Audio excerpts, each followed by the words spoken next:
સૌપ્રથમ એક લોઢાના વાસણમાં જરૂરત મુજબનો આ પ્રોટીન પેકવાળો પાવડર, જેમાં ઘણી બધી આયુર્વેદિક વસ્તુઓ નાખેલી મિક્સ કરેલી આવે છે, એ લેવો.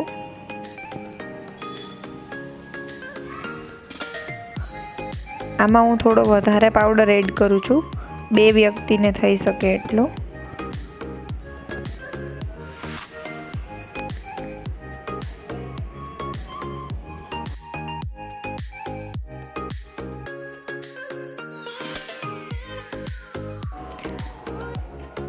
ત્યાર પછી એમાં થોડુંક ખાટું દહીં અથવા તો ખાટી છાશ એ એડ કરવી.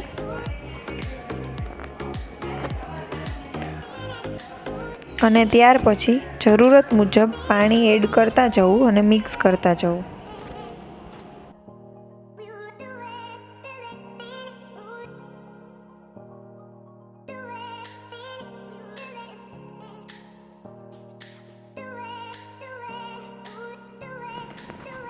ધીમે ધીમે જરૂર મુજબ પાણી એડ કરતા જવું અને મિક્સ કરતું જવું.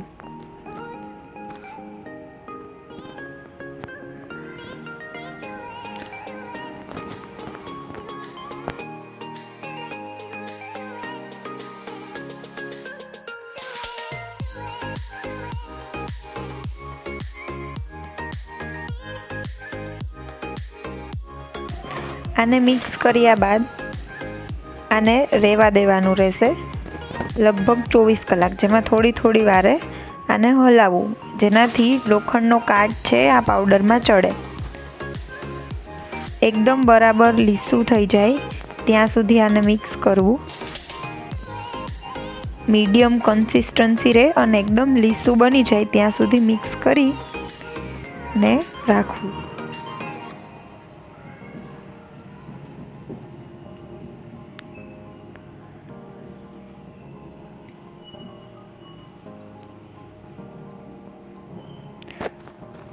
આને રાખી દીધા બાદ 24 કે 48 કલાક પછી એ આવું બ્લેક કલરનું થઈ જશે.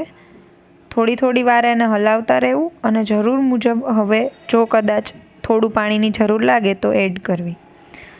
ત્યારબાદ લગાવવાનું શરૂ કરવું. વચ્ચેથી આવી રીતે એક પાર્ટિંગ લઈ સૌપ્રથમ તેમાં લગાડવું.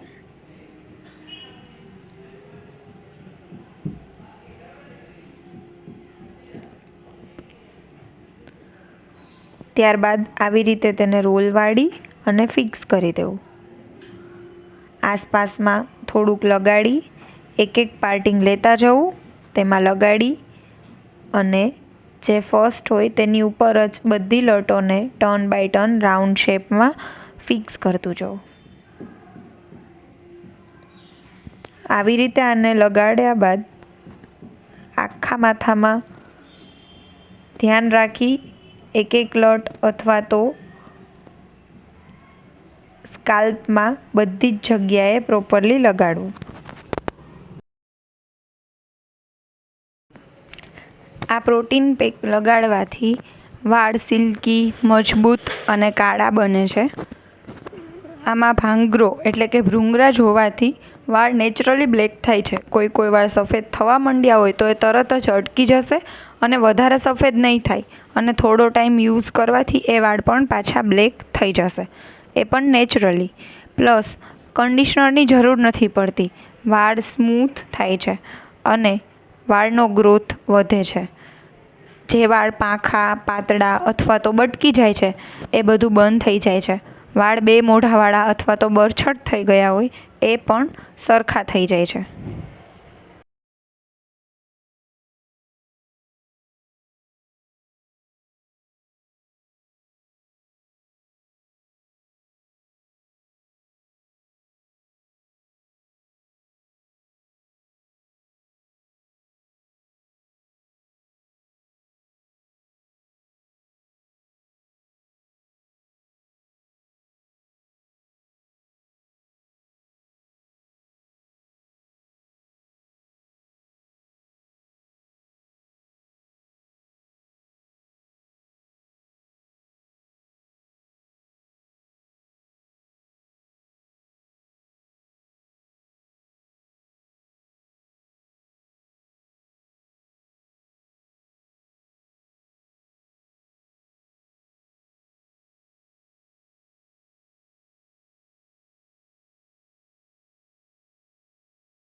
આખા માથામાં લાગી ગયા બાદ આને 1.5 થી 2 કલાક અથવા તો સુકાઈ જાય ત્યાં સુધી રહેવા દેવું અને ત્યારબાદ પાણીથી વાળને ધોઈ લેવા.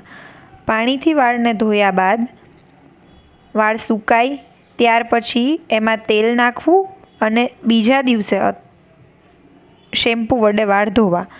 આ કાઢવા ટાઈમે શેમ્પૂ વડે વાળ ના ધોવા, ખાલી ને ખાલી પાણી વડે જ વાળ ધોવા.